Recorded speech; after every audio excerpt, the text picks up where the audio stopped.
At the White House today, President Donald Trump signed an executive order aimed at giving police departments incentive to raise their standards.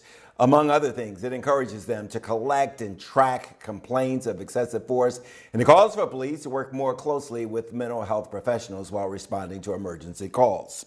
Today is about pursuing common sense and fighting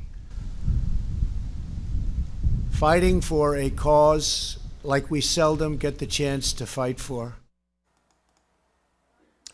Greg Carr is chairman of the African American Studies Department at Howard University. He says police reform bills in the Democratic House and, more importantly, the Republican-led Senate have forced the president to make that announcement today. Carr predicts protesters are going to demand much more from national leaders. Here's more of our Q&A conversation today. Anytime you're talking about a United States Senate where the GOP is considering fast-tracking any form of legislation to address police brutality, among other things, then you're talking about a party that has left him. So I think what the President of the United States did today was attempt to get out in front of that party and present himself as with the right side of history, even as he surrounded himself with not so subliminal messages to signal for those who are on the wrong side of history, in my opinion, that he is with them too. Everything he talked about today, the chokeholds, the database, perhaps to stop folks from working in the districts after they've been let go from other districts for problems. All of those things are what have been referred to as guiding principles.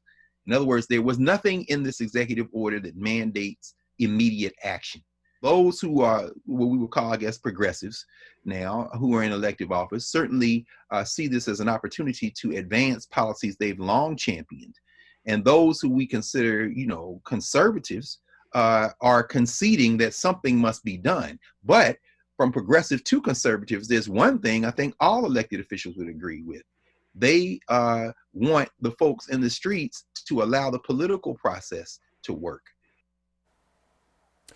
Senate leaders say it's unlikely they'll take up a police reform package before the July 4th recess. The Senate bill does not bar the use of choke holds.